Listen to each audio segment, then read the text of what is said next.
जय बाळमामा सर्वांना. सारिका कांचनच्या दुनियेमध्ये तुमचं खूप खूप स्वागत आहे.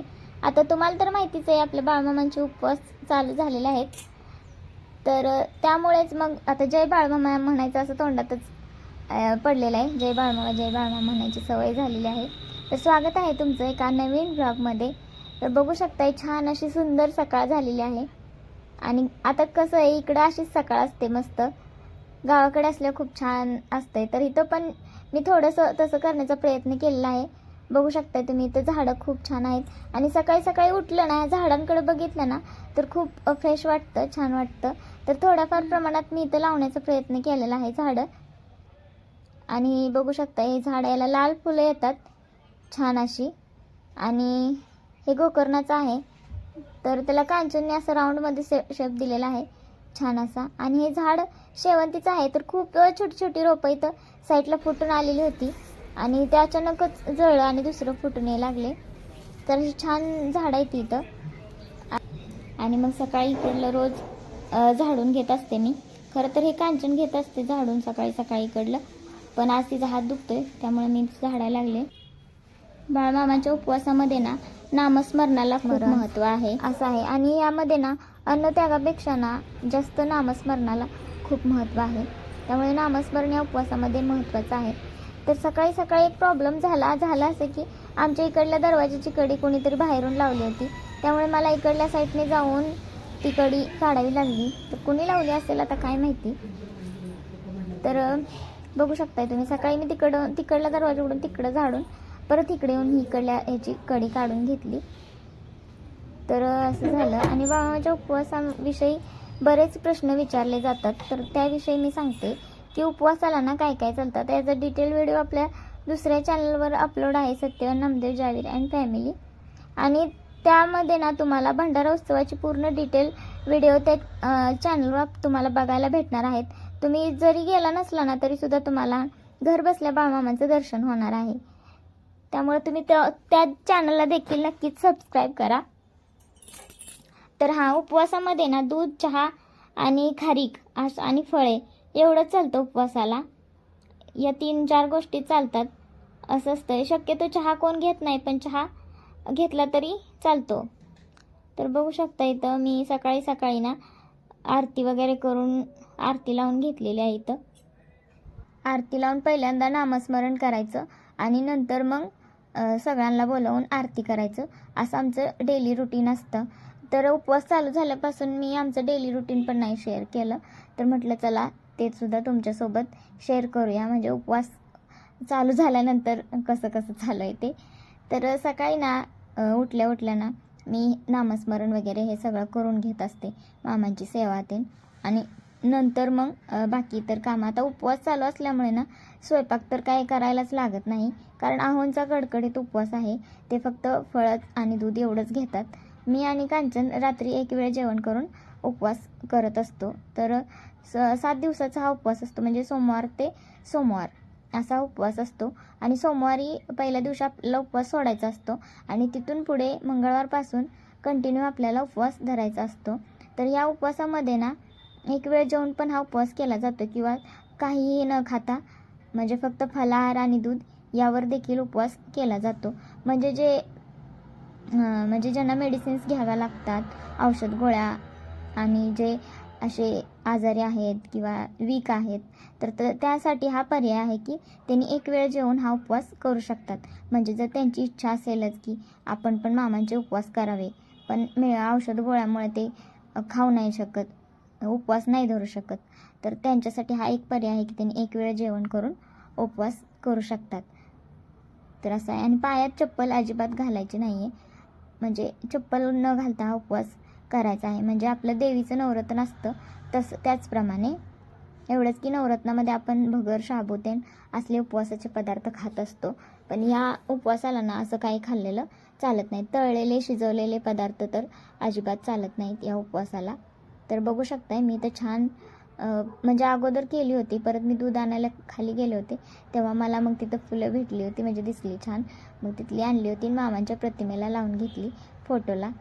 नंतर चहा आणि दूध घेऊन झाल्यानंतर कांचननी कपडे धुवायला चालली होती. तर असं असतं. म्हणजे आता सकाळी चहा आणि दूध, आता स्वयंपाक तर काय करावंच लागत नाही. मग चहा आणि दूध घेतल्यानंतर आरती ते झाल्यानंतर मग कांचन कपडे धुवायला चालली होती. तर बघू शकताय तिला बऱ्याच वेळा कमेंट्स आले होते की एकच गाऊन घालते, सारखा एकच गाऊन घालते. तर कसं आहे ना, तो गाऊन आहे ना, तो तिचा फेवरेट गाऊन आहे. बाकी तिच्याकडे ड्रेस भरपूर आहेत, पण तो गाऊन फक्त सकाळी घालत असते ती. आणि नंतर मग दुपारच्या पुढं म्हणजे इकडं तिकडं जायचंच असतं, त्यामुळे मग तेव्हा ती साडी किंवा ड्रेस घालत असते.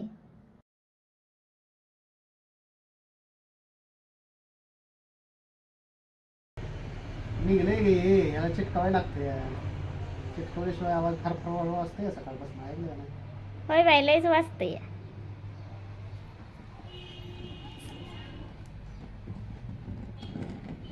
राहू दे, इतकं सगळं कशाला वाटताय, थोडं लावायचं. कांचन फुग जरा का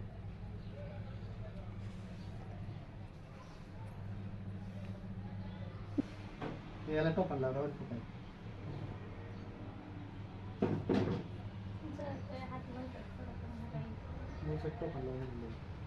बेडशीटच जळलं होतं अव, माझ्याकडनं चुकून बेडशीटवर सांडलं होतं ही. बोटाला पडलं तर बॉटल निघत. हां तीच की, मग लय स्ट्रॉंग ॲडेसिव्ह आहे. काय नाव आहे त्याचं? वेट्रा,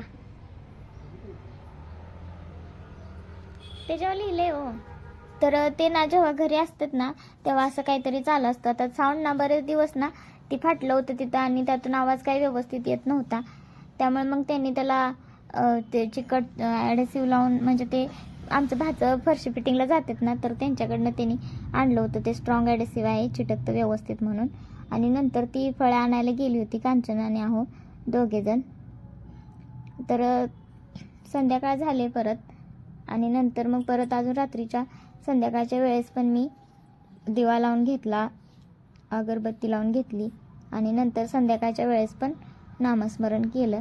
तर सकाळी जास्त वेळ करता येत नाही, म्हणजे पण संध्याकाळच्या वेळेस ना छान असतं. संध्याकाळच्या वेळेस मला नामस्मरण करायला खूप आवडतं. तर कमीत कमी ना 1 माळ तरी आपण नामस्मरण करायचं असते उपवासाच्या दरम्यान. कमीत कमी 1 माळ, मग जास्तीत जास्त तुम्ही किती पण करू शकता. तर ही जी माळ आहे ना ती आम्हाला ना बाळूमामांच्या मंदिरामध्ये दिलेली आहे. जेव्हा म्हणजे कांचन जात होती नामस्मरण करण्यासाठी दर रविवारी, तर तेव्हा तिथे ही माळ दिलेली आहे. कधी पण आता पण आपण जर मंदिरात गेलो ना, आमच्या इथं जवळच मंदिर आहे, तर तिथे गेलो ना तर ते अशा माळा देतात नामस्मरण करण्यासाठी. जर आपल्याला पाहिजे असेल तर आपण घरी घेऊन येऊ शकतो, नसेल तर तिथं त्या माळा जमा करून घेऊन यायच्या असतात. तर असं असतंय. आणि त्यामुळं ना मग कांचन घरीच घेऊन आली होती, त्यामुळे मग आम्ही तेव्हापासून जमेल तसं नामस्मरण करत असतो. रविवारी तर फिक्सच करतो. तर ना मागच्या वेळेस ना मला कमेंट्स आलते की तुम्ही ताई नवीन देव्हारा घ्या, नवीन देवघर घ्या. तर कसं आहे ना, देवघर जरी घेतलं ना तरी देव ना बसत नाहीत, म्हणजे फोटो व्यवस्थित बसत नाही. मूर्ती असेल तर बसू शकते, आणि तर मामांचा फोटो आहे, लक्ष्मीची मूर्ती, लक्ष्मीचा पण फोटो आहे, त्यामुळे ना ते देवघरात बसणं ना शक्य नाही. घेतलं तर मग खूपच मोठं घ्यावं लागेल. तर त्यामुळेच मी ना अगोदर ना ह्याच्या खाली ना एक फळी ठेवली होती स्वच्छ धुवून, आणि त्यावरच मी देव पूजा करत होते. तर यावेळेस पण असं प्लायवूडचा ना छान असा पाट होता, तर त्याला मी स्वच्छ धुतला. त्याला पाय नाही येत, पण प्लायवूडची अशी फळी होती राहुलच्या तिथं. मग तिथून मी ती फळी घेऊन परत त्याला स्वच्छ धुवून मग नंतर त्यावरही देवपूजा केलेली आहे. तर बघू शकताय तुम्ही, एकदम छान दिसतंय. आणि कसं अगोदर जुन्या पद्धतीचा देव्हारा असायचा विटांचा वगैरे, तसं दिसतंय. तर तुम्हाला हे देवपूजा आवडली का ते कमेंट करून नक्की सांगा. आणि दुसरं म्हणजे आमचे ना खूप सारे व्हिडिओज त्या दुसऱ्या चॅनलवर आदमापूरच्या असतात किंवा स्टेटस असतात बाळमामांच्या, त्यामुळे ना सगळ्यांना वाटतं की आम्ही आदमापूरमध्येच राहतोय की काय. तर आता मगाशीच कमेंट आली होती की तुम्ही आदमापूरमध्ये राहता का. तर तसं नाही, आम्ही आदमापूरमध्ये राहत नाही, पण कधी पण मनात आलं ना, रविवार असो अमावस्या असो, तर आम्ही आदमापूरला जात असतोय. तर आम्ही सांगलीमध्ये राहतोय, आदमापूरमध्ये नाही. तर आता मी उपवास कधी धरायचा आणि उपवासाला काय खायचं ते सांगितलं. तर उपवास ना कधी सोडायचा ते पण सांगते. तर सोमवारी ना आपण आदमापूरमध्ये जायचं असतं. जर जमलं नाही तर आपण इथल्या पण मंदिरात जाऊ शकतो, किंवा आपल्या घरी देखील काहीतरी गोडधोड करून उपवास सोडू शकतो. तर सोमवारी पहाटे तिथली भाकणूक असते आणि मग ती भाकणूक झाल्यानंतर ना महाप्रसाद केला जातो. तर तिथेच हा उपवास सोडायचा असतो. म्हणजे आम्ही तर सगळे तिकडेच जातो. गर्दी असल्यामुळे मी काही जात नाही, पण आमच्या इकडले सगळे तिथंच जातात आणि मग तिथंच उपवास सोडायचा असतो. तर इथं तुम्ही दुसऱ्या मंदिरात देखील जाऊ शकता किंवा आपल्या घरी देखील छान असं गोडधोड करून किंवा जे काय आपल्या घरात असेल ते बनवून उपवास सोडू शकता. एवढंच की उपवासाच्या ना शेवटच्या दिवशी आपल्याला अन्नदान नक्की करायचं आहे गरजू व्यक्तींना आणि गाईला चारा द्यायचा आहे. हे महत्त्वाचं आहे. अन्नदान हे सगळ्यात महत्त्वाचं आहे उपवास म्हणजे सोडायच्या दिवशी. तर इथं बघू शकताय मी सांगितल्याप्रमाणे आम्ही एक टाईम सात्विक जेवण करून उपवास केला आहे 7 दिवसाचा. तर इथं मी लसूण न टाकताना मेथीची भाजी करून घेतली, फक्त मिरचीची फोडणी दिली आणि शेंगदाण्याचं कूट टाकले आणि चपात्या पण करून घेतलेल्या आहे. तर तुम्हाला ना आपल्या उपवासादरम्यानचा डेली रुटीनचा व्हिडिओ कसा वाटला ते कमेंट करून नक्की सांगा आणि मी दिलेली माहिती तुम्हाला आवडली का ते पण मला कमेंट करून नक्की सांगा. आणि याच्याविषयी जर तुम्हाला आणखी काही माहिती असेल तर ते देखील तुम्ही मला कमेंट करून सांगू शकता. आणि असंच तुमचं आमच्यावर प्रेम राहू द्या. आपल्या चॅनलला लाईक करा, शेअर करा, सबस्क्राईब करा आणि धन्यवाद. जय बाळमामा सर्वांना. Bye bye.